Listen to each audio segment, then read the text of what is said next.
Bonsoir à tous, bienvenue dans votre émission La Réunion Léla. On espère que vous êtes en bonne santé. On va essayer de faire un tour dans notre passé, dans notre histoire. On va essayer, avec Yvan Lacanal, de connaître un peu mieux Louis Payen. C'est dans Causement Réunionnais.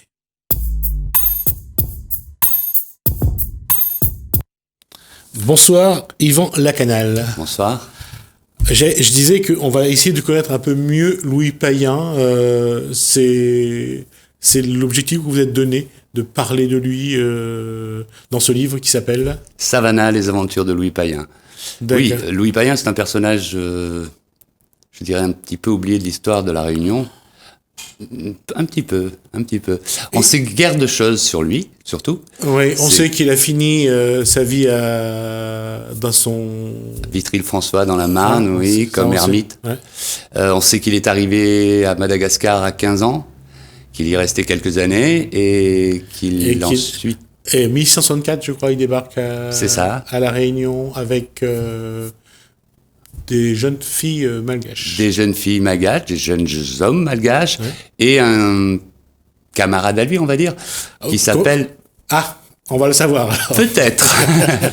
Disons que les historiens ne s'étant pas mis d'accord là-dessus, c'est vrai. En tant que romancier, j'ai fait un choix qui peut être le bon, peut-être pas. Je suis libre au lecteur de se faire sa propre opinion.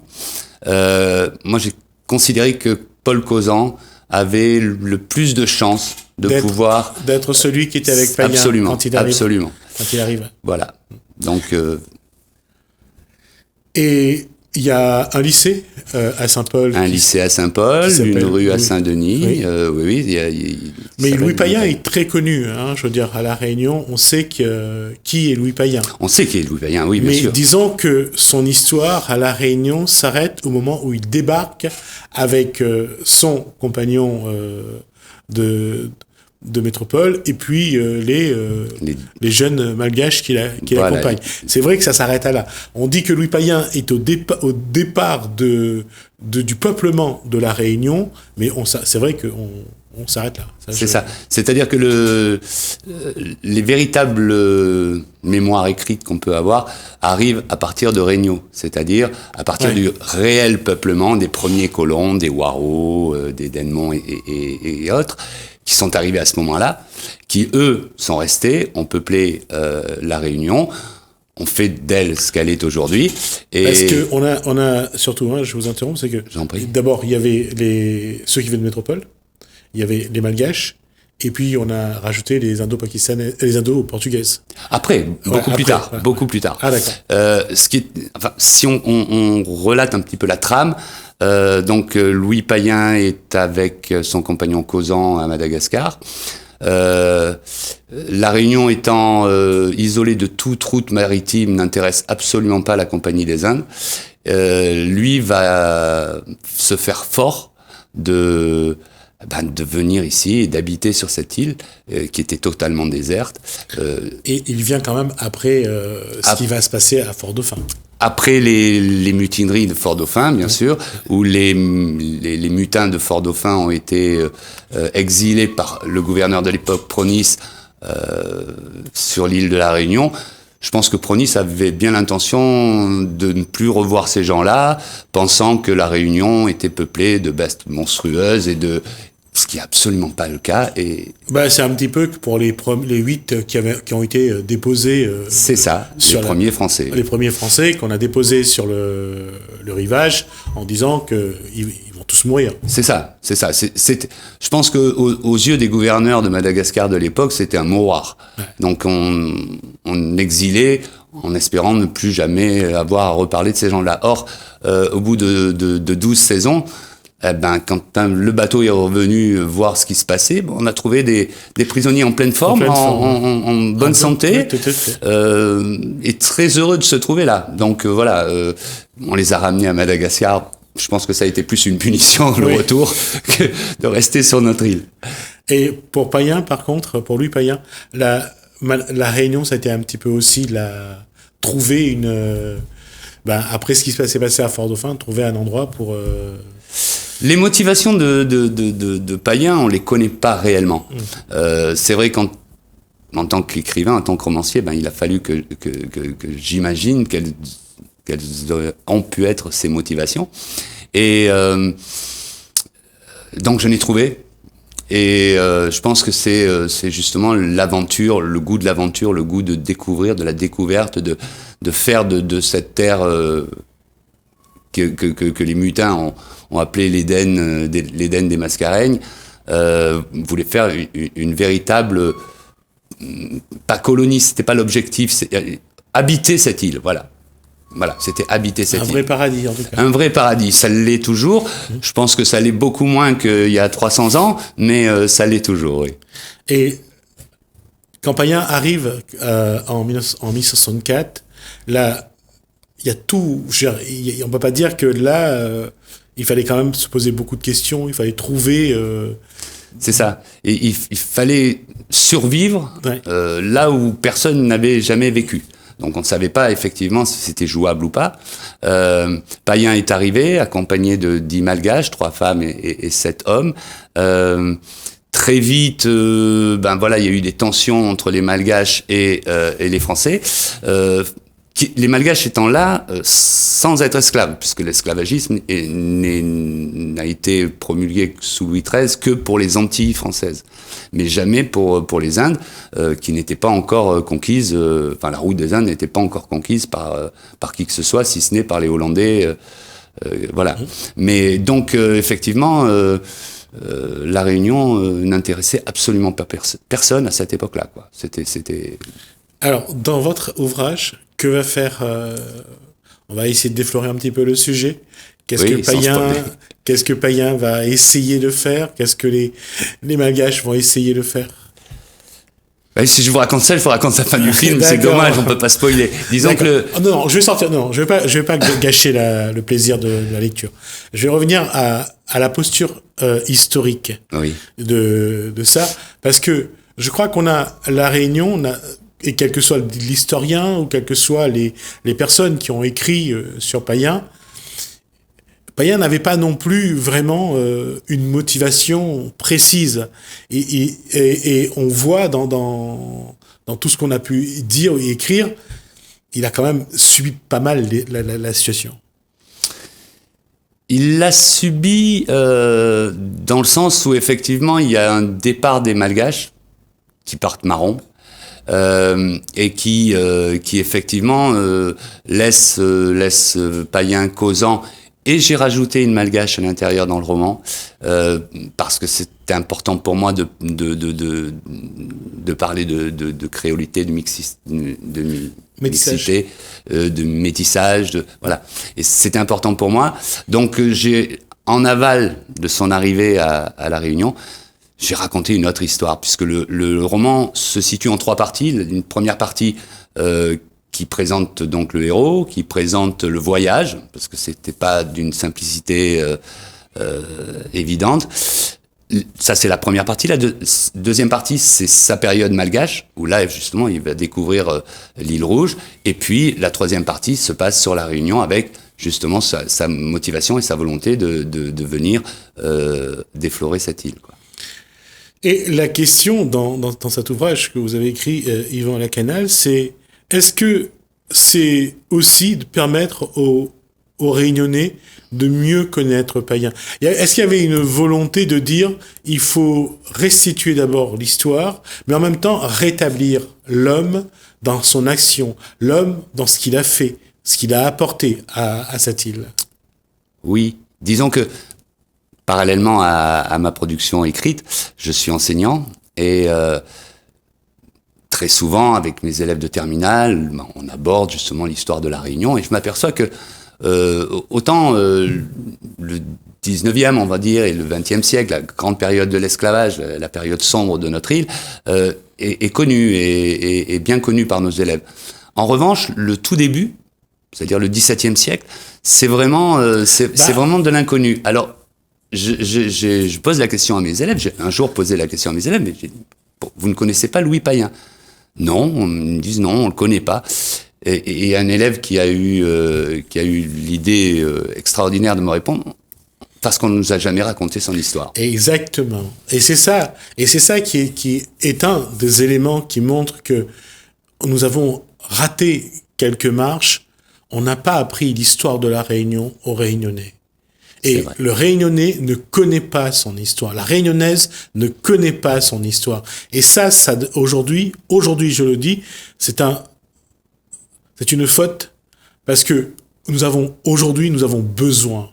Et c'est en nous avons besoin de connaître notre histoire. Et c'est là où les gens qui souffrent, qui ont des souffrances psychologiques, qui ont des souffrances, c'est une des raisons qui explique ces raisons-là. Et puis je pense que on a tous un passé. Ce passé nous forme au quotidien et dessine notre avenir. Ouais. Donc effectivement, si nos jeunes sont pas ignorants, parce que c'est pas le mot, mais sont aussi, méconnaissent autant leur histoire.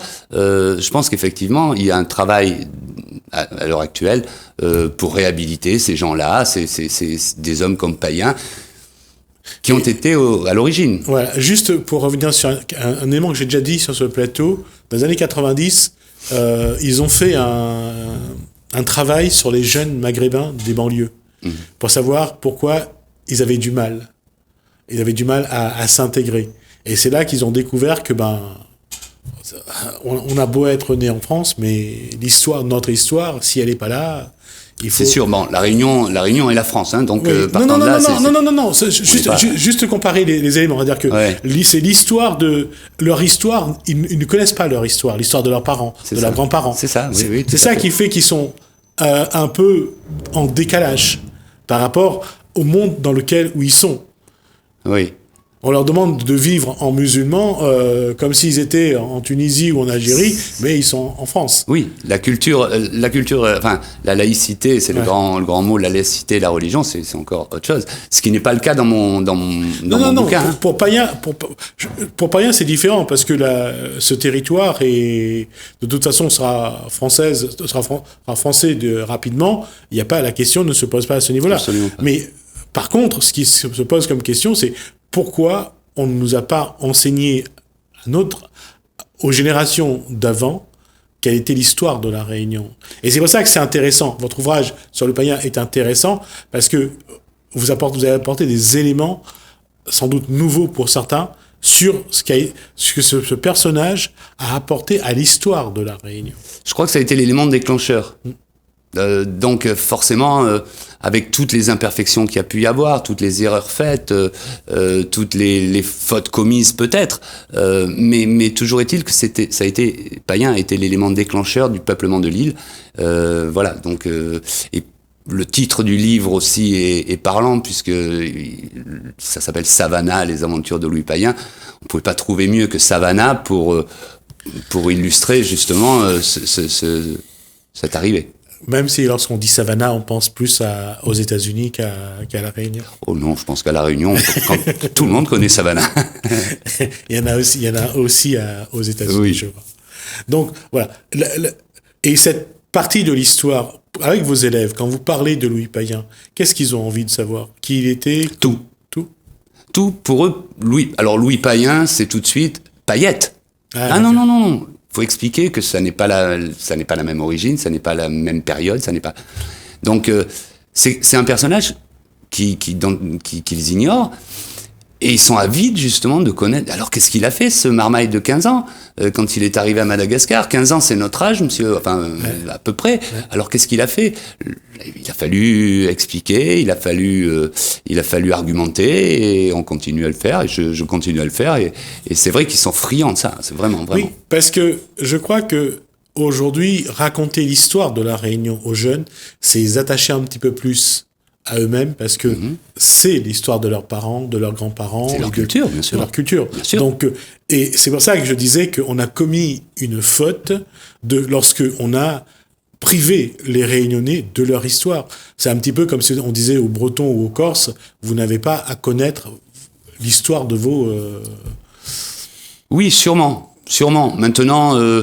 revenir sur le passé, je pense que c'est trop tard. Il y a une génération qui effectivement ne connaît pas ou mal son histoire. c'est à nous historiens, à nous romanciers, à nous écrivains, à nous journalistes, enfin à vous journalistes, de faire passer justement d'autres informations, des messages nouveaux, des histoires nouvelles qui peuvent justement alimenter leur connaissance.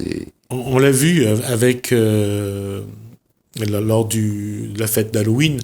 Il y a Grand-Mère Cal qui revient. On voit que on parle que de Grand-Mère Cal. Et cette année, ça a été surprenant. On a beaucoup plus parlé de Grand-Mère Cal que d'Halloween. Tant mieux. Oui. Tant mieux. Et il y a d'autres choses comme ça. Je veux dire, que ce soit Cala, que ce soit Zélindor, que ce soit les différents rois marrons qu'il y a eu dans l'histoire de la Réunion. Et on voit que il y a une personne qui s'intéresse à ça, qui les met en avant. Je l'ai diffusé une fois, mais c'est passé une fois. Mais combien vont aller chercher? Pour Payen, c'est pareil. L'histoire de Payen, il arrive à la Réunion, on connaît pas le nom de son compagnon, mais personne n'a jamais essayé de chercher, n'a essayé de savoir. C'était très compliqué, je pense. Il n'y avait pas d'écrits à cette époque-là. Très peu, puisque, en fin de compte, les réelles preuves arrivent avec Regnault, arrivent justement, comme je l'ai dit au début, avec les colons. Là, ça a été du bouche à oreille qui a été dit, qui a été transformé, et donc effectivement retrouver le compagnon de Payen. Est-ce que c'était Causan? Est-ce que c'était Pierre Piot? Est-ce que c'était les historiens ne se sont jamais mis d'accord. Et c'est pour ça que moi j'ai tranché dans l'art. Et puis j'ai dit, ce sera comme ça. Comme c'est une histoire, comme c'est une fiction, malgré tout, c'est un roman historique, certes. Tous les personnages dont je parle à l'intérieur ont existé. Toutes leurs aventures ont existé.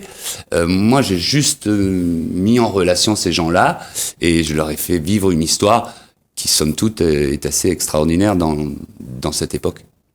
Aujourd'hui, là, on parle de Louis Payen. Comment, à votre niveau, en tant que professeur, vous allez justement faire connaître un peu plus, ouvrir les jeunes Réunionnais sur leur histoire? Ben écoutez, je crois tous les jours, il y a un passage de témoin où j'essaye de donner des informations, poser des questions pour pouvoir rebondir justement sur la connaissance ou la méconnaissance de la réponse à la question que je donne. Et je crois qu'il est important justement de faire ça au quotidien. C'est pas un cours magistral qu'il faut donner avec je vois pas ça comme ça. Je pense que c'est redonner déjà aux jeunes Réunionnais le goût de connaître leur île, parce que c'est vrai que certains n'ont pas ce goût-là. On vit dans une époque très informatisée, très téléphonisée, et donc effectivement. Je sais pas si on est de la même génération, mais à notre époque, on nous emmenait sur les lieux, sur un lieu qui était historique, il y avait un monument, on nous parlait de ça, sûr. On nous présentait, on avait ce contact avec notre histoire. Bien sûr. Il faut y revenir ou pas? Oui, je crois. Je crois qu'il faut revenir aux symboles qui ont fait cette île. Les bons comme les mauvais. Je veux dire, il faut pas se cacher la face. Aujourd'hui, on est dans un pays qui est relativement magique. On est sur une île assez magique, avec justement le métissage, avec les paysages, avec toutes les compétences que peuvent apporter les Réunionnais et les Réunionnaises à leur île. Je crois que il faut revenir sur ces bases du passé et réapprendre justement la culture réunionnaise aux jeunes Réunionnais, sans forcément occulter l'histoire nationale et internationale. De toute façon, la Réunion fait partie de la France, c'est normal que les élèves apprennent l'histoire de France. C'est quelque chose je dirais, il n'y a même pas à discuter. Bien sûr. C'est naturel d'apprendre l'histoire de France. Mais c'est dommage qu'on n'ait pas ajouté l'histoire de la Réunion, parce que c'est quelque chose qu'aujourd'hui, en tout cas, moi, ce qui me manque aujourd'hui, c'est de ne pas connaître mon histoire. Bien sûr. Mais je crois aussi qu'il y a, ce qui est important de voir, il y a aussi peut-être un manque de communication intergénérationnelle, pardon. Je veux dire que les Gramoun, les musulmans disent que un vieillard qui meurt, c'est une bibliothèque qui brûle. Et voilà, je pense que effectivement, les Gramoun ont un savoir, ont des connaissances, ont une histoire à raconter qu'ils tiennent eux-mêmes de leurs parents ou de leurs grands-parents. Et je crois que le bouche à oreille dans ces cas-là est important, et je crois que la transmission du savoir est importante aussi. Et cette transmission-là, aujourd'hui, à travers ce livre que vous avez écrit, on va rappeler le titre. Savannah, les aventures de Louis Payen, aux éditions Orphie. J'allais dire, c'est une étape pour vous. Oui, c'est une étape. D'abord parce que c'est mon premier roman. Moi, j'ai une formation de scénariste au départ. Un scénario, ça s'écrit pas comme un roman. C'est séquencé, c'est voilà. Un roman, c'est beaucoup plus joué sur les mots. Donc, j'ai utilisé des mots malgaches, j'ai utilisé des mots réunionnais, du vieux français aussi, et j'ai maillé tout ça dans mon carry. D'accord. En tout cas, j'espère que c'est déjà disponible en... C'est en librairie ou sur commande sur les différentes plateformes, Orphie ou chez l'éditeur directement. D'accord. En tout cas, Yvan Lacanal, merci. C'est moi qui vous remercie. C'est vraiment un plaisir de partager ce que vous avez réalisé, donc cet ouvrage qui s'appelle donc Louis Payen. Savannah. Savannah, les aventures de Louis Payen. Merci pour merci à vous. Pour cet échange. On va nous regarder la deuxième partie du film Rien que nous deux, voir aussi que c'est aujourd'hui que débute donc le Festival des films courts à Saint-Pierre.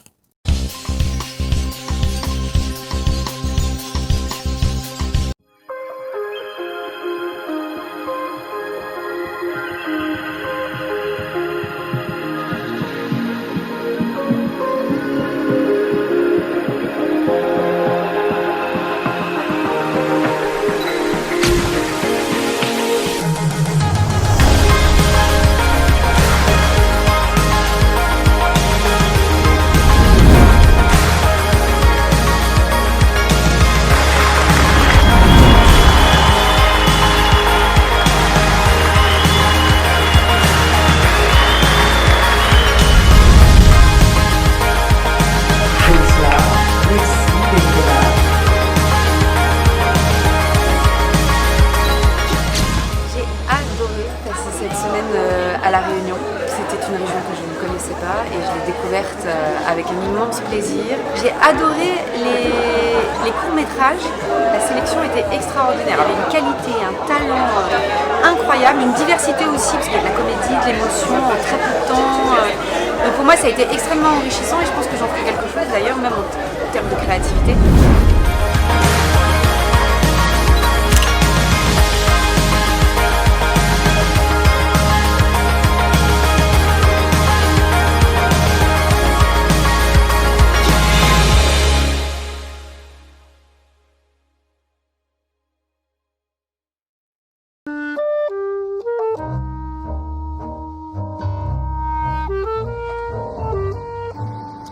Cécilia.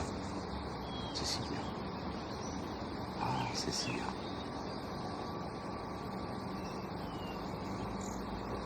Je l'ai rencontré dans une galerie d'art à Paris. J'avais 20 ans. C'était la première fois que je quittais mon île. Cécilia.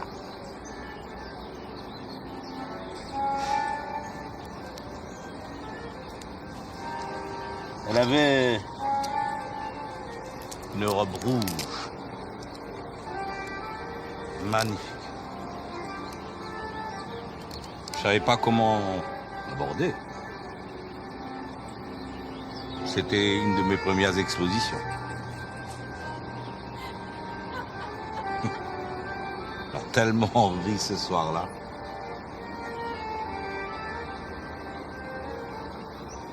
C'était votre femme ? Ma meilleure amie. Et mon premier amour.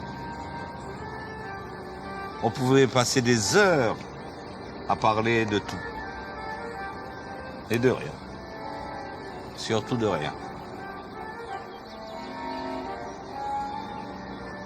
Elle aimait raconter des histoires folles, des récits extraordinaires. Elle avait un don pour ça. Les histoires les plus belles sont toujours les plus courtes. Cécilia a disparu de ma vie.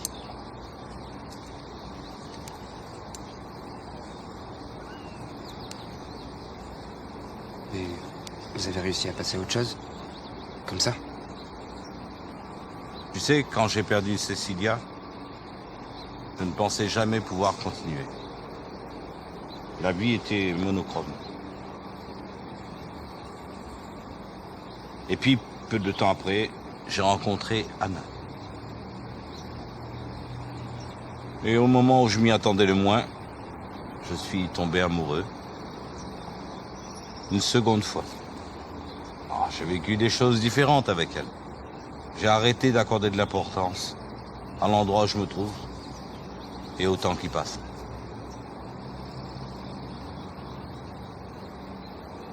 Parfois, le temps, il s'arrête.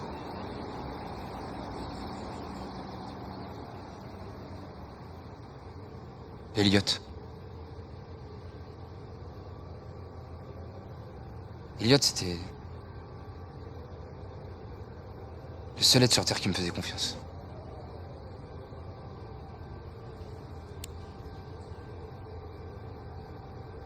On aimait rouler en bagnole pendant des heures et se perdre.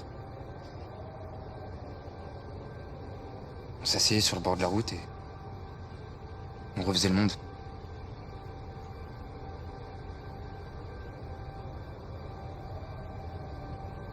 On avait besoin de personne. C'était simple. Rien que nous deux.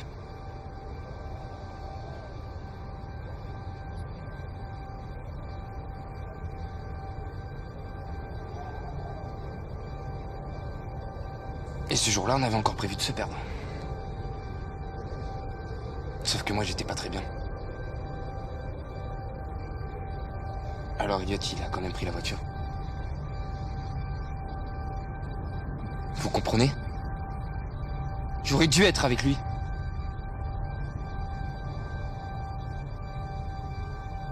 Comment est-ce qu'on fait pour surmonter ça, hein? La mort.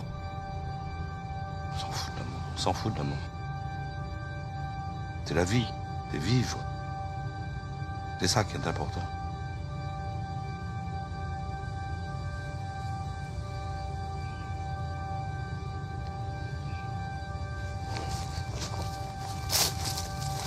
Tu pars? Je reviens.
César, tu vas où?